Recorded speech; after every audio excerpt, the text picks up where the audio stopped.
청상과부의 한.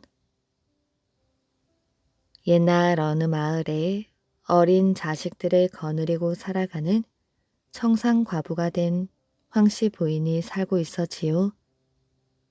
그 황씨 부인은 걱정과 어려움이 적지 않았습니다. 그 중에서도 아이들의 교육이 가장 걱정이었지요. 그때 친정에서 오빠가 자기 곁으로 와서 같이 살자는 제의를 했습니다. 물론 이 마을에도 시집 친척들이 있어 의지는 되었지요. 그러나 친정 오빠의 우애심이 더 좋아서 친정 마을로 이사를 하게 되었습니다. 황 부인은 친정 일을 도우며 살게 되었지요. 청상 과부로 외롭기는 했지만 아이들이 자라고 오빠가 돌보아 주었기 때문에 생활하기엔 어렵지 않았습니다. 그러나 그녀에게 항상 사무치게 한스러운 일이 한 가지 있었지요. 그것은 남편 송씨가 죽을 때 살림이 넉넉하지 못하여 장례를 제대로 치르지 못하고 선사날에 양지 바른 곳에 허술하게 장사를 지낸 일이었습니다. 좋은 묘자리를 찾아 남편을 모시지 못한 것이 마음에 늘 걸렸지요. 몇 년이 지난 뒤 친정아버지 산소를 옮긴다는 말이 나왔습니다. 오빠는 직원과 같이 명당 자리를 찾다가 오랜만에 좋은 맷자리를 구해서 돌아왔지요. 오빠가 길이를 택하여 직원과 역군들을 데리고 산으로 가자 황부인도 음식을 준비하여 함께 따라 나섰지요. 직관의 지시에 따라 역군들이 구덩이를 파기 시작했습니다. 황부인은 역군들이 먹을 음식을 마련하기 위하여 솥을 걸어놓고 밥을 짓고 국을 끓였지요. 점심때가 되어 광중을 만들어 놓고 모두 점심을 먹게 되었습니다.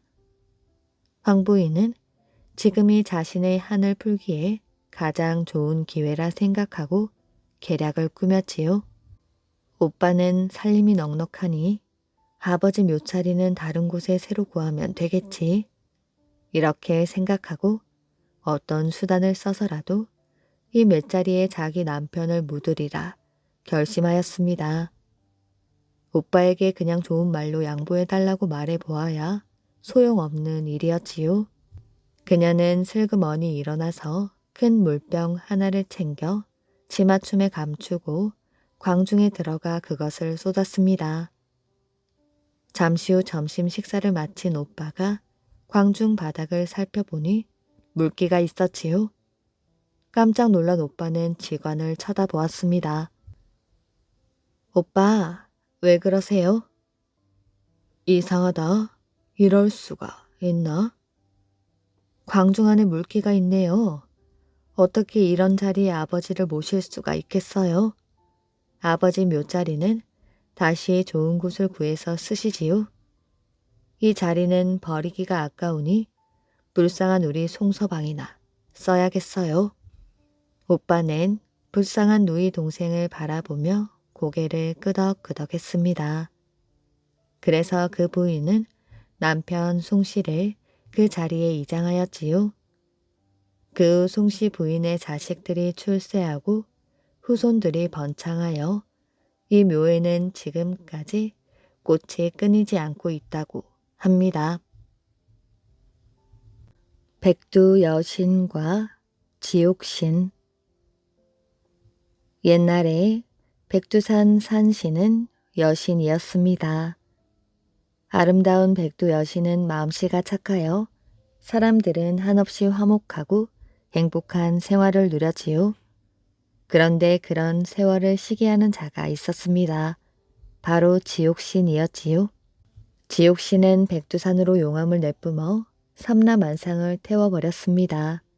그리고 얼음신과 짜고서 백두산을 얼음산으로 만들어 놓기도 하였지요. 지옥신 내 이놈, 뭐 어디 두고 보자. 백두 여신은 치를 떨었지요. 아름다운 백두산을 다시 찾으려면 용감하고 지혜로운 자식들이 있어야 해. 백두 여신은 하늘의 신령에게 기도를 드렸지요. 신령님, 저에게 용감하고 지혜로운 아들을 내려주십시오. 과연 석 달 열흘 후에 태기가 있었습니다. 백두 여신은 보통 사람과는 달리 3년하고 석 달 만에 아이를 낳았지요. 그것도 자그마치 7형제였습니다. 7형제는 무럭무럭 자랐지요. 용맹스러울 뿐만 아니라 힘도 장사였습니다. 어느 날 백두 여신은 7형제를 불러 앉혔습니다. 얘들아, 모두 모였느냐? 오늘 너희들 7형제에게 정식으로 이름을 지어주겠다. 첫째는 일성이, 둘째는 이성이, 셋째는 삼성이, 넷째는 사성이, 다섯째는 오성이, 여섯째는 육성이, 일곱째는 칠성이라 부르겠다. 너희들은 하늘신의 아들들이다. 그래서 별성자를 붙였단다. 내가 너희들을 낳은 것은 지옥신을 없애기 위해서이다. 나는 그 지옥신을 반드시 없애야 한다. 이제 너희들 나이도 적지 않으니 모두 세상으로 나가거라.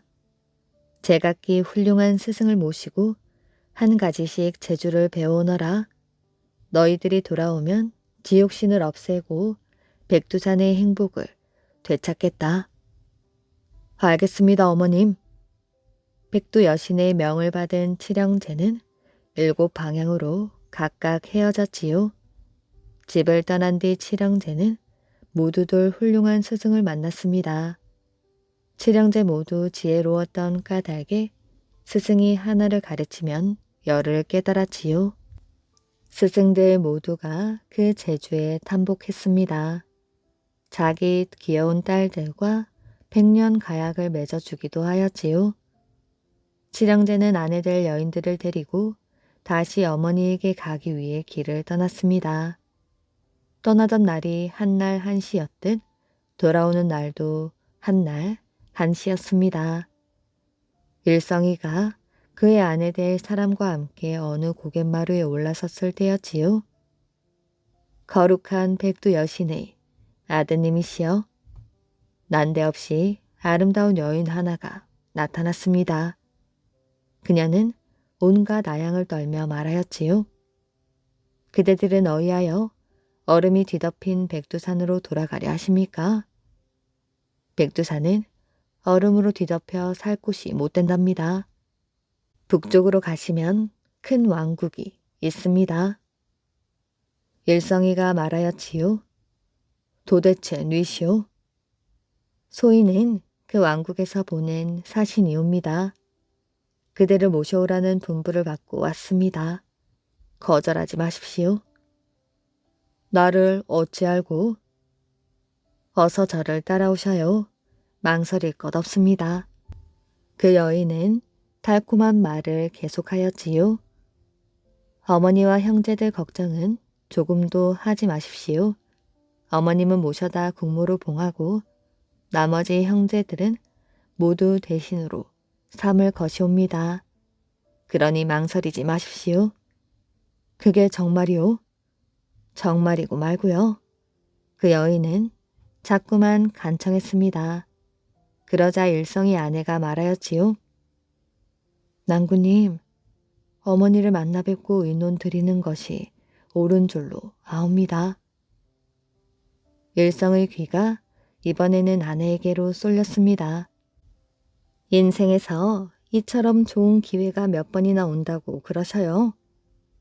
사신이라는 여인은 두 사람의 앞길을 가로막으며 말하였지요.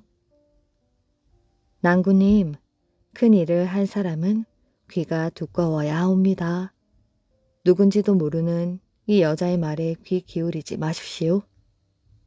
아내의 말을 들은 일성은 고개를 끄덕였습니다. 맞는 말이오. 자, 어서 갑시다. 두 사람은 가던 길을 재촉하였지요. 이번에도 또 실패로군. 중얼거리던 그 여인은 어디론지 사라져 버렸습니다. 일성이가 집에 도착하자 다른 동생들도 차례로 도착하였지요. 내 아들들아, 무술을 다 닦고 결혼까지 하고 돌아왔구나. 장하다. 어머니께 절을 하고 일성이가 동생들에게 그 여인 이야기를 들려주려고 하자 동생들이 배를 끌어안고 웃었습니다. 그 사신이라는 여자 말입니까? 그 여자가 형님 앞에도 나타났었단 말입니까? 그건 모두 지옥신이 꾸민 일일 게다. 너희들이 만났다는 그 계집은 욕임에 틀림없다. 욕이라고요? 앞으로도 절대 유혹에 빠져들지 말거라. 알겠습니다, 어머니. 이 어미는 지옥신을 없애야 한다. 지옥신은 나의 원수야. 너희들이 어미의 원을 풀어주겠느냐? 지량제는 우렁차게 대답하였지요. 백두 여신은 몹시 감격해했습니다.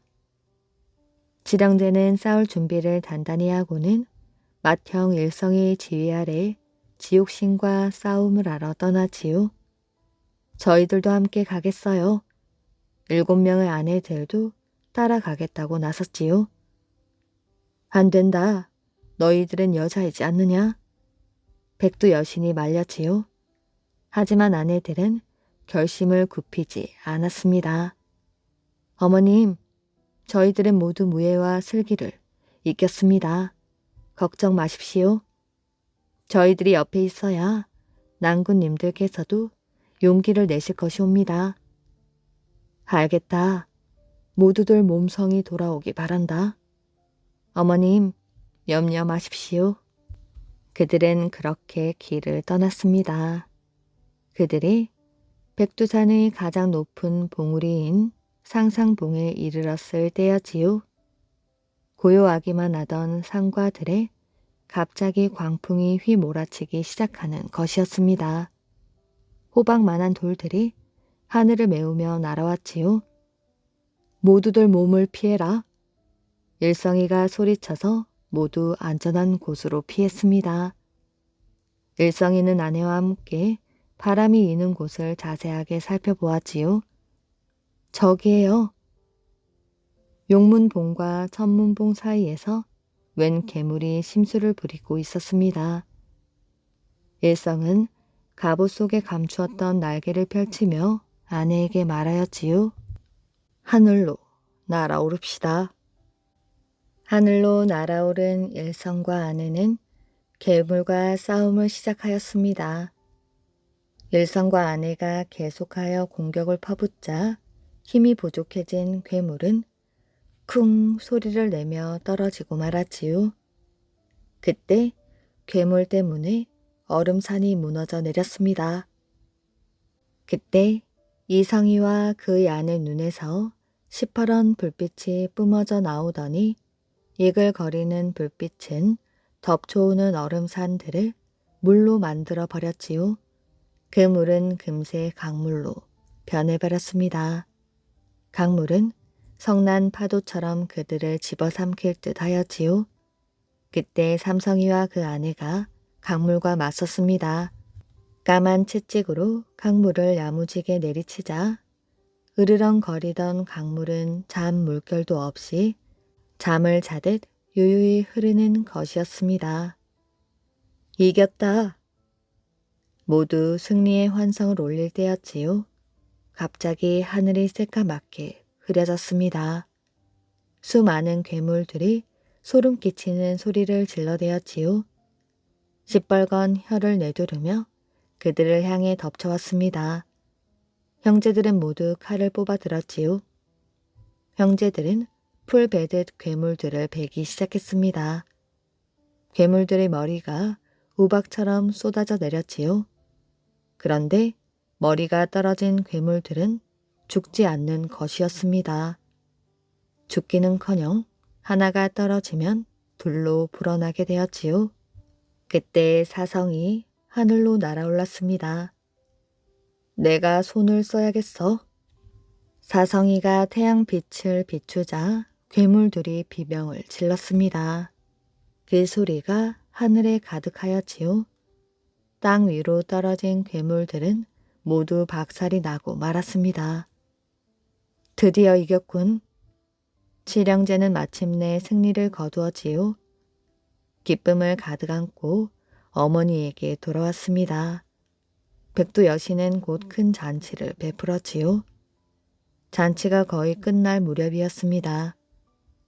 잠깐 다녀올 때가 있어옵니다.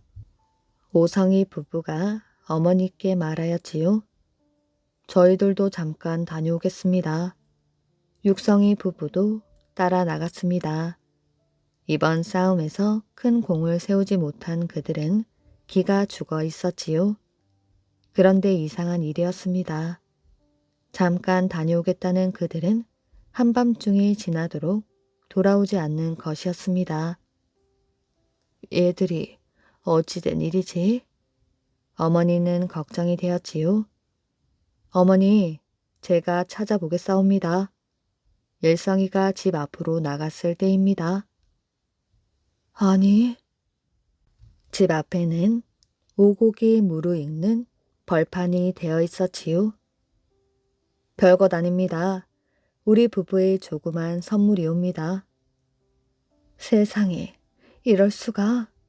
기름진 전답에는 오곡이 무르익고 들판에는 가축들이 가득하구나. 어머니도 깜짝 놀라 말하였지요. 그때 백두산 중턱을 바라보고 있는 이성이가 말하였지요. 저길 좀 봐요. 백두산 중턱을. 울창한 나무들로 꽉 찼어요. 육성이 부부가 황폐한 백두산을 살아있는 백두산으로 만든 것이었습니다. 백두산은 완전히 살기 좋은 곳으로 변하였지요. 백두산이 새 모습으로 변했다는 소식을 들은 지옥씨는 이를 부드득 갈았습니다. 내가 그냥 있을 것 같아. 어림도 없는 소리. 지옥씨는 백두산에 독약을 뿌리며 다녔지요. 또다시 백두산은 벌거숭이로 변해버렸습니다. 독이 묻은 풀을 뜯어먹은 짐승들은 비틀거리다가 쓰러졌지요. 백두산에 또다시 큰 재난이 일어난 것입니다. 이 일을 어찌하면 좋단 말이냐? 모두가 근심에 쌓여 있을 때였지요. 걱정 마십시오. 칠성인의 부부가 나서며 말하였지요. 이 막내가 있지 않습니까? 그들 부부는 붉은 약봉지와 푸른 약봉지를 꺼내었습니다. 물에 풀어서 마시더니 하늘로 날아올랐지요. 하늘 높이 날아간 칠성인에는 사방으로 약을 내뿜었습니다. 이윽고 백두산은 푸르름을 되찾게 되었고 누워 버둥거리던 짐승들도 다시 일어나 뛰어놀게 되었지요. 잠시 후 여기저기에서 비명 소리가 나왔습니다. 칠성 부부가 뿌린 약을 맞은 괴물들이 지르는 비명이었지요. 참으로 묘한 일이었습니다. 백두산은 다시 살아나고 괴물들은 목을 비틀며 죽어갔지요. 나를 좀 살려주시오. 마지막으로 들려오는 애처로운 비명 소리는 바로 지옥신이 부르는 비명이었습니다. 지옥신은 결국 숨을 거두고 말았지요.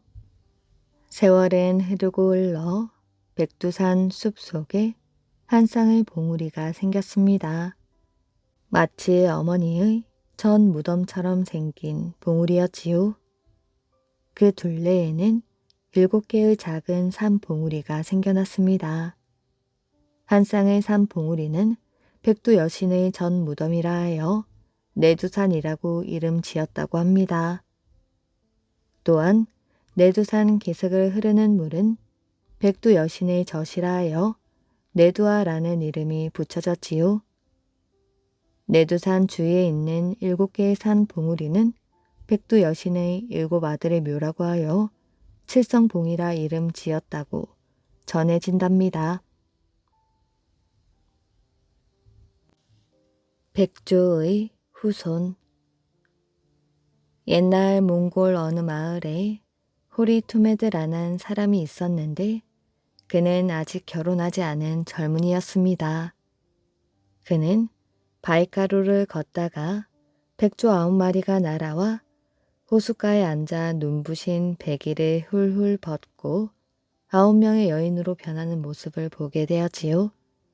옷을 벗은 9명의 여인은 바이카로에 들어가 목욕을 하기 시작했습니다. 호리투메드는 그중 옷 한 벌을 훔친 뒤 숨을 죽이고 여인들의 목욕이 끝나기를 기다렸지요. 목욕을 끝낸 뒤 8명의 여인은 베개를 입고 날아 올라갔으나 하나 남은 여인은 옷이 없어 날아가지 못하였습니다. 호리투메드는 그녀에게 다가갔지요. 당신의 옷을 내가 숨겼소. 이제 당신은 하늘나라로 올라갈 수 없으니 나와 결혼을 해주시오. 그 여인은 어쩔 수 없이 호리투메드의 아내가 되어 11명의 아이를 낳았고 행복하게 살고 있었습니다. 자식이 11명이 되었을 때 아내가 말하였지요. 이제 자식을 11명이나 낳았으니 내게 옷을 돌려주세요. 호리투메두는 혹 아내가 그 옷을 입고 날아갈까 두려워 옷을 돌려주지 않았습니다. 그러나 아내는 끈질기게 애원하였지요. 옷을 한 번만 입어볼게요. 입어만 보고 돌려드릴게요. 호리투메드는 곰곰이 생각해 보았지요. 애원하는 아내가 안쓰러웠습니다. 그리고 자식이 11명이나 되었는데 설마 버리고 날아가 버리지는 않겠지 하는 생각이 들었지요. 그래서 옷을 꺼내 주었습니다. 아내는 상자의 옷을 꺼내 입자마자 백조로 변하여 날개를 가다듬었지요. 그러더니 한순간 날아올라 게르의 천장을 통해 날아가는 것이었습니다. 깜짝 놀란 호리투메드는 급히 검댕이가 묻은 손으로 백조의 두 다리를 잡았습니다. 그러나 이내 백조는 빠져나가고 말았지요. 백조가 빠져나가는 순간 호리투메드가 소리쳤습니다. 꼭 가야 한다면 11명의 자식들에게 이름을 지어주고 가시오. 날개를 퍼덕이며 솟아오른 아내는 11명의 자식들에게 후부두드, 갈조테, 호아차이, 파트나이, 호다이, 고시드, 차강 등 이름을 지어주었지요. 그리고 하늘로 높이 솟아오르며 말했습니다. 자나깨나 자손 대대로 괴로움 없이 지낼 것이다. 행복하게 지낼 것이다. 자손이 번성할 것이다. 축원을 마친 아내는 동북쪽을 향해 날아갔습니다. 이후 호리투메도의 자손은 11개의 시족이 조상이 되었지요. 그래서 부리아트인들은 자신들이 백조의 후손이라 믿는다고 합니다. 그리고 호리투메드가 백조의 두 다리를 잡는 바람에 백조의 다리가 검은색이 되었다고 전해진답니다. 금 덩어리를 가진 친구. 옛날에 평화로운 어떤 마을에 몇 년 동안 가뭄과 한파가 닥쳤습니다. 극에 달한 가뭄으로 농사를 망쳐 씨앗까지 꺼내 먹어야 할 형편이 되었지요. 겨울에는 너무나 추워 땔감도 바닥이 나버렸습니다. 그러다 보니 마을 인심이 예전 같지 않고 서서히 각박해지고 있었지요. 아무래도 하늘이 노에 그렇다고 생각한 마을 사람들은 제를 올리기로 했습니다. 제를 올리기 위해서는 집집마다 조금씩 분담하여 제수를 마련해야 하는데 몇 년 동안의 기근으로 인하여 제수 분담금은커녕 입에 풀칠조차 하기 어려운 집이 4가구나 있었지요. 내 집에 남자들이 모여 한숨만 푹푹 내쉬고 있었습니다. 예전 같으면 산에 나무라도 해다 팔아 어떻게 마련을 해볼 텐데 몇 년 전부터 관아의 허가 없이 나무를 하다 들키면 곤장을 맞게 되어 엄두도 내지 못하고 있었지요. 하지만 4명이 모두 머리를 맞대고 생각을 쥐어짜봐도 뾰족한 수가 생각나지 않았습니다. 이러면 안 되는 줄 알지만 마땅한 방법이 없으니 우리 방주가에 있는 버드나무를 잘라 팔면 어떨까? 이 사람아, 그 나무는 마을에 하나밖에 없는 나무가 아닌가? 그 나무가 없어지면 마을 사람들이 금방 알 텐데 그럼 우리를 가만 놔두겠는가? 나머지 세 사람이 펄쩍 뛰었지요.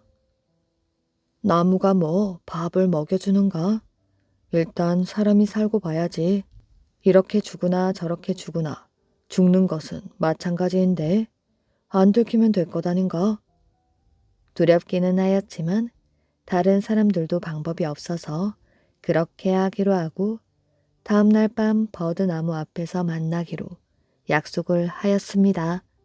그런데 그날 밤 네 사람은 이상한 꿈을 꾸었지요. 목동자가 나타나 살려달라고 애원하는 꿈이었습니다. 이상하기는 했지만 개꿈이거니 생각하고 다음 날 밤 버드나무 앞으로 나갔지요. 어젯밤 참 이상한 꿈을 꾸었다네. 그중 한 명이 찜찜한 듯 다른 세 명을 둘러보았지요. 어떤 꿈을 꾸었는가?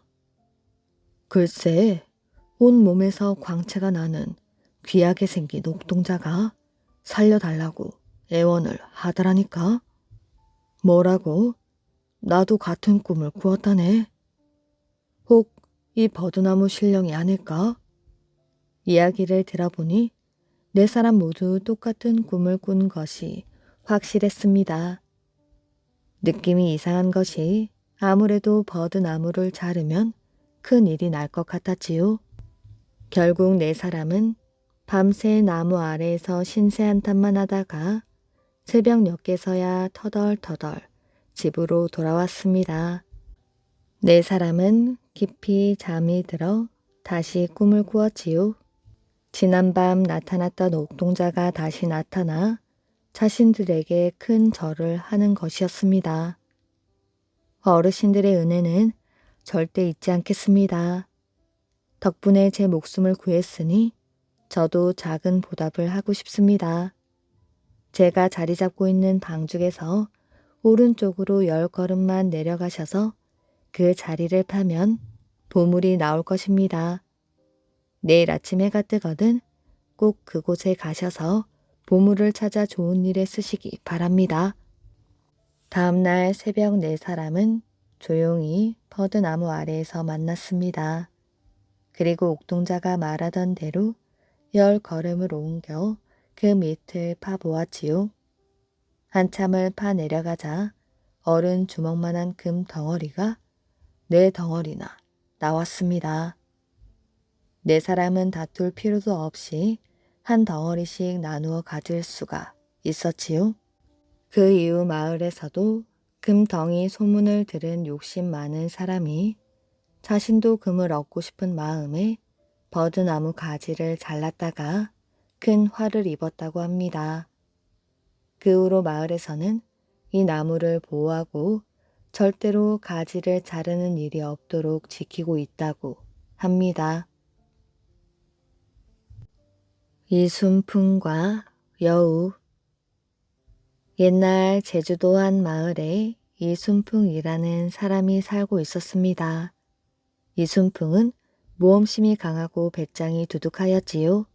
공동묘지에서 잠을 잘 만큼 겁이 없었습니다.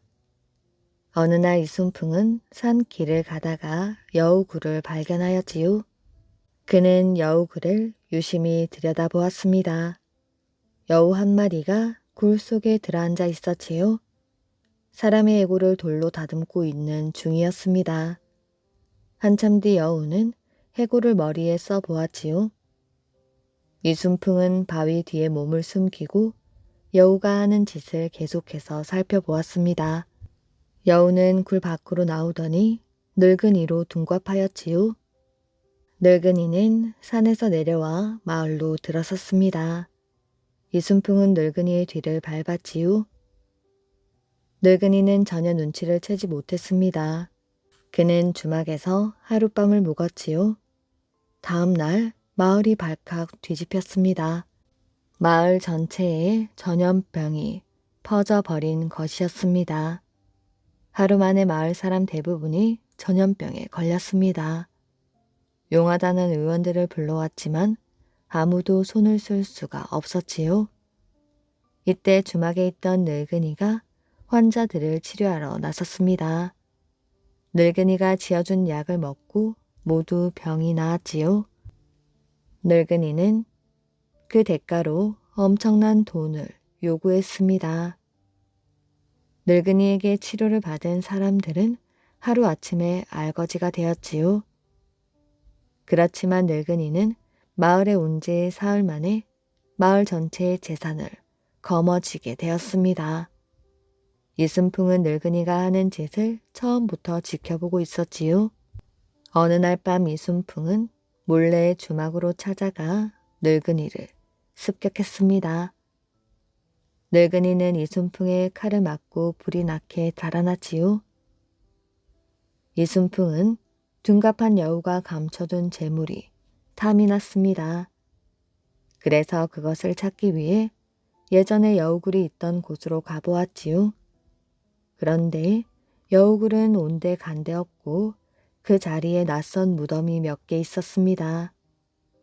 이순풍은 무덤을 쭉 둘러보다가 젊은 여자 한 사람을 발견하였지요. 여자는 무덤 앞에 쓰러져 통곡하고 있었습니다. 이순풍은 여자에게 말을 걸었지요. 아주머니, 누가 돌아가셨습니까? 여자는 무덤 하나하나를 가리키며 말했습니다. 이것은 남편의 무덤입니다. 옆에 것은 시아버지의 무덤, 그 옆에 것은 시어머니의 무덤. 이순풍은 여자가 불쌍하였지요. 그래서 자기 동네로 데려가 살 집을 마련해 주겠다고 약속했습니다. 여자는 뛸 듯이 기뻐하였지요. 이순풍은 그 여자가 여우라는 것을 까맣게 몰랐습니다. 여자는 이순풍이 다시 나타날 줄을 알고 미리 기다리고 있었던 것이지요. 이순풍은 여자를 데리고 길을 떠났습니다. 여자는 얼마 가지 않아서 이순풍을 황소로 변하게 했습니다. 그러고는 어느 농부에게 팔아버렸지요. 여자는 농부에게 이렇게 말했습니다. 이 황소는 평소에는 일을 잘하는데 배추밭에만 가면 게으름을 피우는 버릇이 있습니다. 그러니 배추밭 근처에는 절대로 가지 못하게 하세요. 농부는 여자의 말을 철저하게 지켰지요. 그래서 황소를 배추밭 근처에는 얼씬도 하지 못하게 했습니다. 황소가 된 이순풍은 뼈가 빠지게 일을 하였지요. 단 하루도 쉬는 날이 없었습니다. 그러던 어느 날 농부가 친척집 환갑잔치에 가는 바람에 집을 비웠습니다.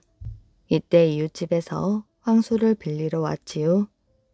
잠깐 밭을 갈고 돌려주겠다는 청이었습니다. 농부의 부인이 빌려주었지요. 이순풍은 이웃 사람에게 이끌려 밭으로 향했습니다. 그때 마침 배추밭을 지나게 되었지요. 이순풍은 고삐를 뿌리치고 배추밭으로 달려들었습니다. 재빨리 배추를 씹어 먹었지요. 그러자 놀랄 만한 일이 벌어졌습니다. 이순풍이 다시 사람으로 돌아온 것입니다. 이순풍은 무덤들이 있는 곳으로 가보았지요. 여우를 만났던 곳입니다. 아무래도 이 무덤들이 수상하군. 여우가 재물을 이곳에 감추어 둔 것이 아닐까? 이순풍은 무덤들을 파헤쳐 보았지요. 그러자 무덤 속에서 돈이 쏟아져 나왔습니다. 이순풍은 자루를 가져와 돈을 모두 담아 집으로 돌아갔지요. 그날 밤 여우가 무덤에 들렀습니다. 여우는 깜짝 놀랐지요. 묻어두었던 돈이 사라져버린 것이었습니다. 틀림없이 이순풍 짓이야. 이놈이 감히 나에게 도전해 오다니. 어디 두고 보자. 여우는 이순풍이 사는 마을 쪽을 무섭게 노려보았지요. 한편 이순풍은 여우의 공격에 대비하여 개를 10마리나 샀습니다. 모두 사납고 용감한 개들이었지요. 며칠 뒤 이순풍은 말을 타고 길을 가게 되었습니다. 달이 휘영청 밝은 밤이었지요. 이순풍은 메밀꽃이 핀 밭을 지나 냇가에 닿았습니다. 어떤 여인이 냇가에 쭈그리고 앉아 그릇을 씻고 있었습니다. 여우가 분명해. 그릇 씻을 때 나는 달그락 소리가 여우의 발톱 가는 소리잖아. 이순풍은 여우에게 천천히 다가갔습니다. 한밤중에 웬 설거지입니까? 무섭지도 않으십니까? 이순풍의 말에 여인이 머리를 들었지요. 그 눈빛이 날카로웠습니다. 그렇잖아도 집에 가려던 참이었는데 마을까지 태워주시렵니까? 예, 그러지요. 이순풍은 여인을 말에 태우고 천천히 출발했습니다. 마을 가까이 왔을 때 개 짖는 소리가 들렸지요. 이순풍이 기르는 개들이었습니다. 개들이 앞을 가로막았습니다. 이순풍은 잽싸게 말에서 뛰어내렸지요. 말 위에는 여인으로 변한 여우 혼자 남아 있었습니다. 개들은 일제히 여우에게 달려들었지요. 개들이 물어뜯자 여우는 비명을 질렀습니다. 피를 철철 흘리며 길바닥에 나뒹굴었지요. 개들은 끝까지 물고 늘어졌습니다. 여우는 그만 죽고 말았지요. 제주도에는 여우들이 많이 살았는데 개들이 물어 죽여 거의 자취를 감추었다고 합니다. 첫날 밤 잃어버린 부인. 옛날 어느 마을에 김총각이라는 사람이 살았습니다. 집안이 가난하여 머슴살이를 하느라고 30이 다 되어서야 겨우 장가를 들었지요. 그것도 3년 동안 공머슴을 살아주고 주인집 딸에게 장가를 든 것입니다. 노총각은 장가를 들게 되어 기분이 좋았어요. 신랑이라는 사실도 깜빡 잊고는 기분 좋은 김에 술을 너무 마셨던 것입니다. 김총각은 그만 술에 취해 첫날 밤 신방에서 골아 떨어지고 말았어요. 다음날 아침 눈을 떠보니 신부가 없었습니다. 신부를 찾느라고 온 집안이 발칵 뒤집어졌지요. 아니, 저 정신 나간 신랑이 있나? 신부가 없어져도 모르고 있었다니. 장모와 장인은 신랑에게 딸을 찾아내라고 다그쳤습니다. 천근 같은 내 딸, 자네가 찾아내게. 김총각은 어이없는 사건을 어떻게 처리해야 좋을지 몰라 쩔쩔매었습니다. 넋을 잃고 앉아있던 김총각의 눈길이 문득 병풍에 가 머물렀어요. 그 병풍에는 이런 글이 씌어 있었습니다. 신부를 찾으려면 뱅뱅이 돌린 쳇바퀴 산으로 가거라. 김총각은 뱅뱅이 돌린 쳇바퀴 산을 찾아 나섰습니다. 그곳이 어딘지 알지도 못하면서 무작정 찾아 나선 것이지요. 사흘 밤낮을 걸어갔더니 안개가 자욱낀 곳에 집이 한 채 있었습니다. 김총각은 그 집에 가서 뱅뱅이 돌린 쳇바퀴 산이 어디냐고 물었지요. 내가 지금 농산일에 파묻혀서 대답해 줄 겨를이 없네. 이 농사를 다 지어서 걷어들일 놈 걷어들이고 방아를 찧어서 곳간에 넣어주면 가르쳐 주겠네. 김총각은 뱅뱅이 돌린 쳇바퀴 산을 알고 있는 사람을 만났다는 기쁨에 그렇게 하겠노라고 약속을 했습니다. 김총각은 1년 동안 농사를 지었어요. 농사를 지어 거두어 들이고 방아를 찧고 곳간에 넣어 주었습니다. 주인 어른, 이제 뱅뱅이 돌린 쳇바퀴 산이 어딘지 가르쳐 주십시오. 암, 가르쳐 주고 말고 저기 저 산 너머 안개가 자욱히 낀 곳으로 가서 물어보게. 김 총각은 주인 노인이 가르쳐준 산 너머에 안개가 자욱이 낀 곳으로 갔습니다. 거기 가서 보니 집이 한 채 있었어요. 뱅뱅이 돌린 쳇바퀴 산이 어딥니까? 하고 물었지요. 그러나 그곳에서도 역시 나는 지금 농사 짓느라고 정신이 없어 가르쳐줄 여유가 없소이다. 농사 짓고 거두어드리고 방아 찍고 곳간에 넣어주면 그때 가르쳐 주겠소. 하는 대답밖에 들을 수가 없었어요. 김 총각은 그 전처럼 그 집에서 한 해 동안 농사를 지어 주었습니다. 농사를 다 짓고 나자 그곳에서도 저 산 너머 안개 자욱이 낀 곳에 가서 물어보라고 가르쳐 주는 것이었지요. 김 총각은 또 산 너머 안개 자욱이 낀 곳에 가서 뱅뱅이 돌린 쳇바퀴 산을 물었습니다. 그곳에서도 전과 같은 대답, 전과 같은 일을 겪었습니다. 그렇게 하여 몇십 년이 흘렀는지도 모릅니다.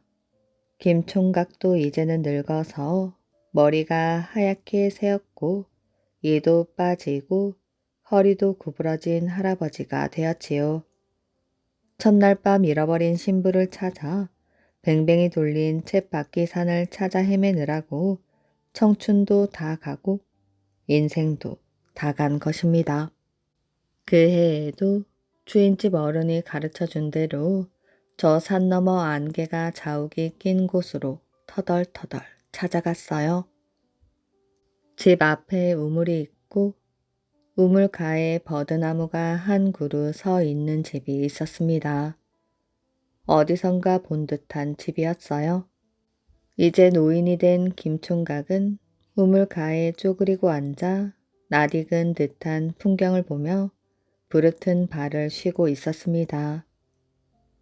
젊은 여인이 집에서 나와 우물가에 물동이를 놓고 바가지로 우물물을 퍼서 물동이에 담았습니다. 김 영감은 목이 말랐어요. 여보시오, 물 한 모금 얻어 먹읍시다.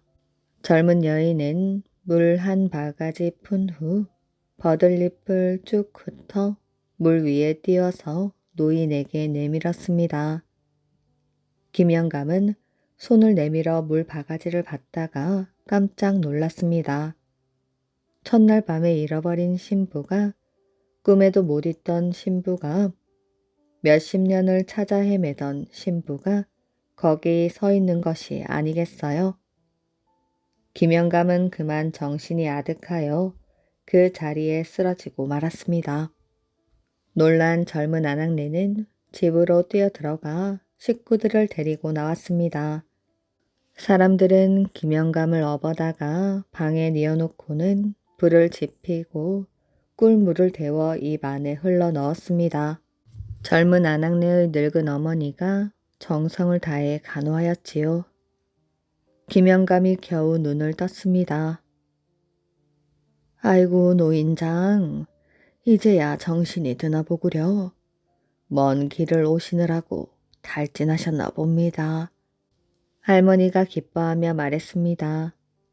김영감은 눈을 두리번 하였어요. 자기가 젊었을 때 머슴 살던 집 같다는 생각이 들었습니다.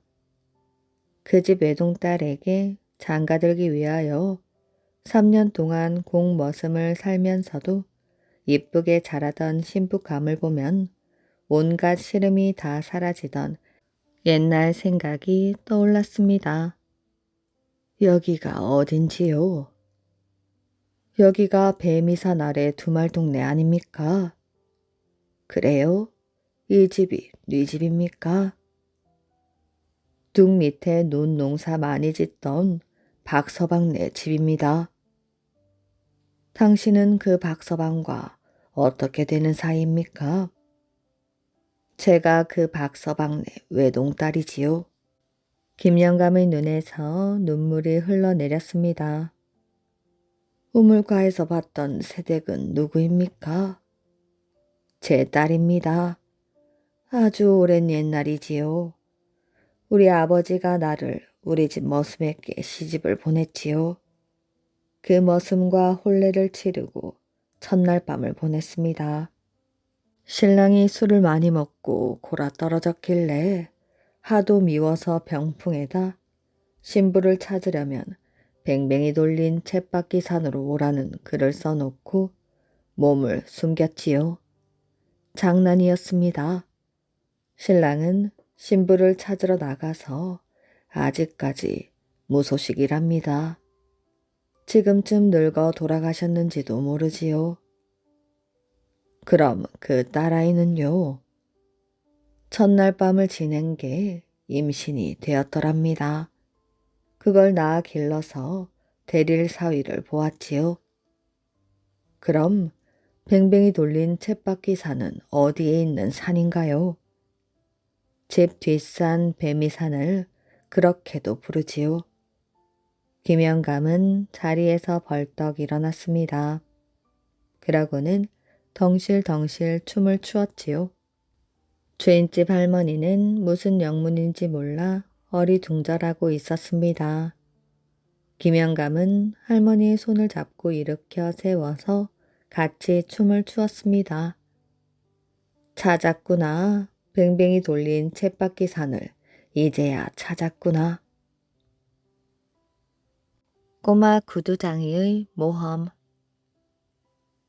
폴란드에 전해 내려오는 옛 이야기입니다.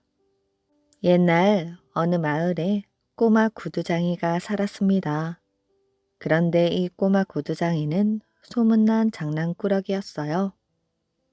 구두는 깊지 않고 요리조리 꾀만 피우고 다녔고 사람들을 만날 때마다 골탕을 먹이니 모두들 고개를 절레절레 흔들었지요. 보다 못한 주인이 구두장이의 귀를 쭉 잡아당겼더니 코끼리 귀처럼 되고 말았습니다. 괜찮아요. 훌륭한 구두장이라면 나처럼 구두같이 긴 귀를 가져야 하지 않겠어요?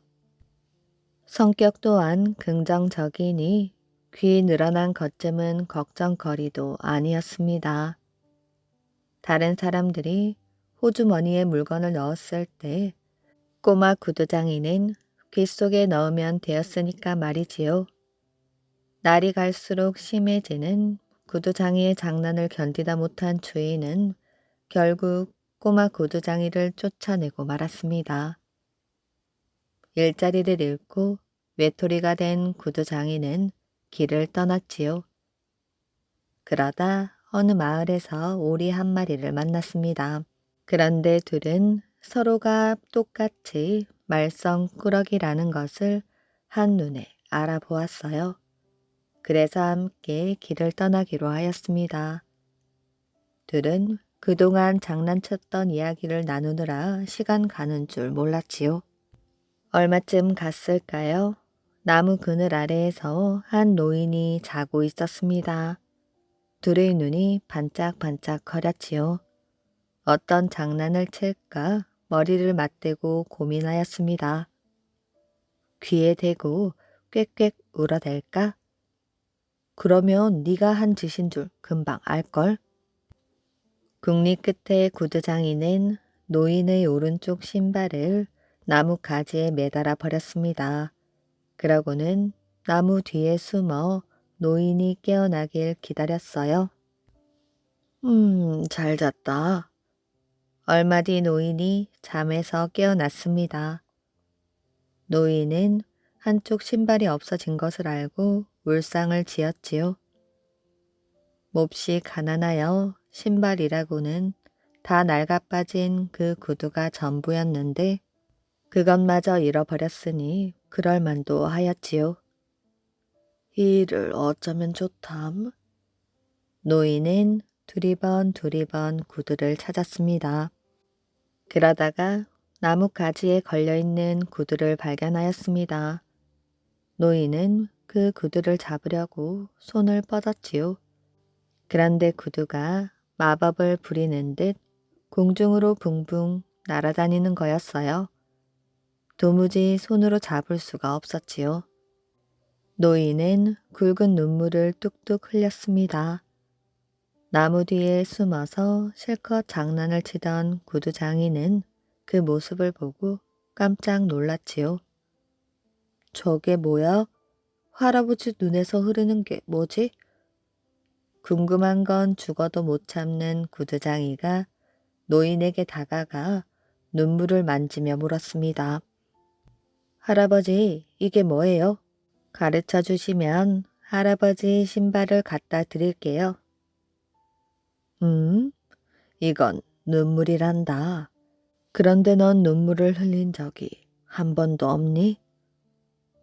노인의 물음에 꼬마 구두장이는 고개를 설레설레 흔들었습니다.